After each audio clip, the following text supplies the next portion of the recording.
apakah bisa kita simpulkan bahwa Muhammad sebelum membentuk agama Islam bahwa ia sendiri mungkin seorang Kristen, Abi?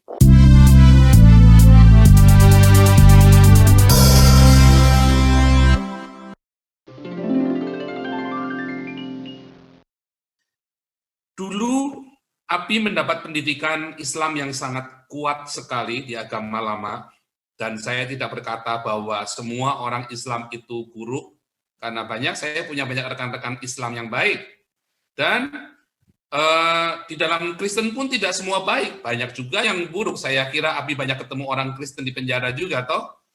Ya. Nah, kemudian yang menjadi pertanyaan saya itu, pertanyaan banyak orang, ya, bukan dari saya, tapi banyak orang bertanya.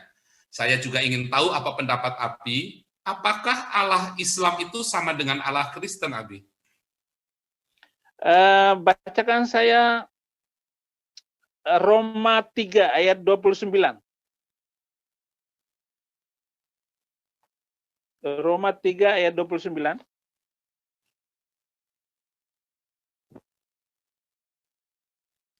Halo? Roma 3 ayat 29, demikian firman-Nya. Atau adakah Allah hanya Allah orang Yahudi saja?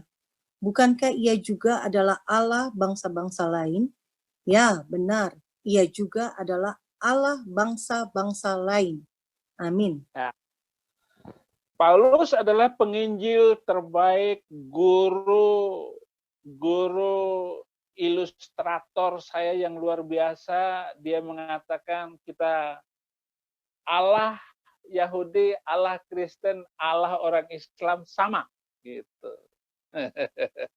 Berarti sama. Pertanyaan kedua, bedanya di mana? Roma 10 ayat 2 dan 3. Roma 10 ayat 2 dan 3. Roma 10 ayat 2 dan 3.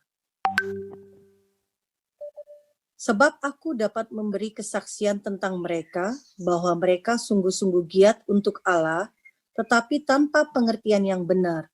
Sebab oleh karena mereka tidak mengenal kebenaran Allah, dan oleh karena mereka berusaha untuk mendirikan kebenaran mereka sendiri, maka mereka tidak takluk kepada kebenaran Allah. Nah, di situ letaknya. Mereka menyembahnya itu dengan cara yang lain, dengan tanpa pengertian yang benar.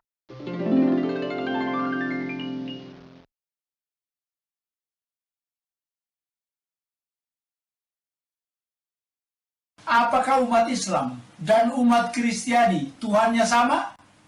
Jawaban yang tegas adalah tidak.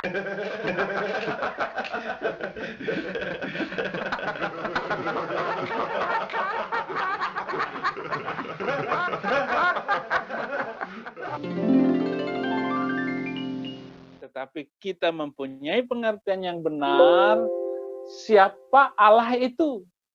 Siapakah Bapa itu?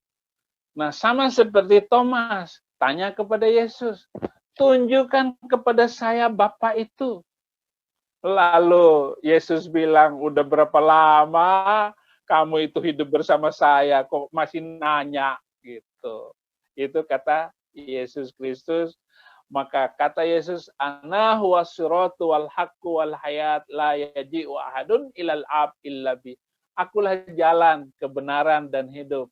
Tidak ada seorang pun yang datang kepada Bapa kecuali lewat aku, Yesus Kristus. Barulah kaget itu Thomas. Barulah kaget itu orang-orang Islam dengan jawaban ayat itu. Nah, sekarang kesimpulannya ini 1 Yohanes 5 ayat 20. 1 Yohanes 5 ayat 20. 1 Yohanes 5 ayat 20. Ayat 20. Firman-Nya, akan tetapi kita tahu bahwa anak Allah telah datang dan telah mengaruniakan pengertian kepada kita, supaya kita mengenal yang benar, dan kita ada di dalam yang benar, di dalam anaknya Yesus Kristus. Dia adalah Allah yang benar dan hidup yang kekal. Amin. Haleluya. Jadi Allah kita itu di dalam Yesus Kristus. Itu. Saya ulangi lagi, akan tetapi kita tahu bahwa anak Allah telah datang dan telah mengaruniakan pengertian kepada kita. Supaya kita mengenal yang benar. Allah yang benar. Dan kita ada di dalam yang benar. Di dalam Allah. Dan di dalam anaknya, Yesus Kristus. Dia adalah Allah yang benar dan hidup yang kekal. Jadi, kalau begitu sama nggak Allahnya orang Islam dengan orang Kristen? Untuk menginjil sama. Dalam penginjilan katakan sama. Tetapi kalau sudah di dalam komsel, dalam pendalaman firman Tuhan, baru kita jelasin ayat terakhir ini kesimpulannya, Allah kamu jauh langit dan bumi dengan Allah yang kami sembah. Allah yang disembah bangsa-bangsa itu adalah hampa, Allah yang disembah oleh mereka adalah berhala-berhala. Tetapi kita menyembah Allah yang benar in the name of Christ, Tuhan Yesus Kristus. Karena Allah di dalam Yesus itu adalah Allah yang penuh kasih, yang merasakan penderitaan kita. Imam besar itu merasakan kesusahan kita. Merasakan kita lapar, merasakan kita sakit, merasakan penderitaan. Dan Yesus itu sudah dipenjarakan. Merasa bagaimana kesusahan di dalam penjara itu. Dan saya pun sudah merasakan bagaimana saya dipenjarakan. Tetapi Tuhan tetap menghibur kesulitan, penderitaan yang kita terima hari ini. Ketika kita menginjil. Oh, saudara-saudara, melampaui kemuliaan Tuhan yang sudah siapkan kepada kita semua. Dimanapun Anda berada sebagai penginjil, maka jangan takut. Jangan khawatir tentang apapun yang kamu omongkan, apapun jawaban yang harus kamu jawab. Roh Kudus akan menuntun, menolong kita memberikan jawaban yang tepat untuk semuanya. Terima kasih. Luar biasa, Abi. Ya. Namun kelanjutan dari tentang Allah itu, kan Muhammad dulu dikelilingi oleh orang-orang Kristen dan bahkan istrinya konon juga Kristen, paman dari istrinya yaitu Warakah juga Kristen, bahkan disebut pembaca Injil, ya, pembaca kitab suci. Apakah Muhammad tidak tahu tentang Yesus Kristus ini? Sehingga Muhammad sampai memisahkan diri dan membentuk agama sendiri. Nabi Muhammad pasti tahu tentang Yesus Kristus atau Isa Al-Masih karena di dalam Al-Quran juga itu diajarkan, diceritakan. Al-Quran itu tidak kurang 97 kali menyebut nama ataupun kata sampingan, empunya tentang Yesus Kristus 97 kali disebut dalam Al-Quran. Artinya Nabi Muhammad waktu itu pasti kenal Isa Al-Masih itu, pasti membaca, apalagi dengan istrinya. Bahkan kita bisa menduga kalau istrinya itu Kristen dan paman Khadijah itu yang menikahkan Muhammad adalah pamannya Khadijah. Tentu saja kira-kira ya dengan agama apa Nabi Muhammad menikah waktu itu?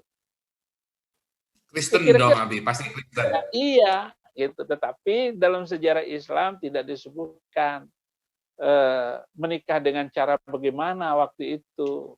Nah, semua ustadz ya bingung karena peninggalan sejarah sebelum perkawinan Muhammad itu tersembunyi, artinya tidak diketahui secara pasti.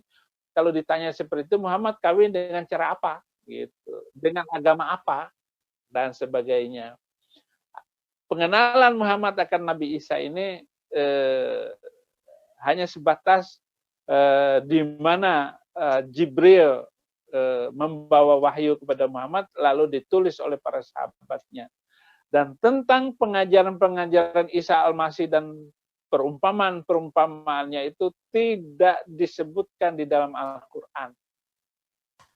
Apakah bisa kita sebutkan bahwa Muhammad sebelum membentuk agama Islam, bahwa ia sendiri mungkin seorang Kristen, Abi?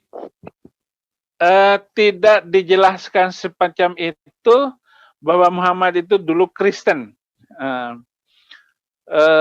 Yang diikuti, yang kuat di dalam sejarah itu bahwa Muhammad galau dengan keadaannya sampai pada usia 40 tahun itu sangat galau dengan kondisi perang antar suku, kemudian kepemimpinan dipimpin oleh orang-orang kaya dan berpengaruh, dan orang-orang yang suka main pedang, kepala-kepala suku itu sampai begitu. Nah, suku paling besar yang menguasai suku yang kecil, dan suku kecil itu harus membawa pampasan perang, harus membawa upeti kepada suku yang besar dan sebagainya. Nah, di dalam saat itu golongan kaum Quraisy lah yang paling berkuasa di kota Mekah, dan Muhammad berada di dalam kebingungan semacam itu.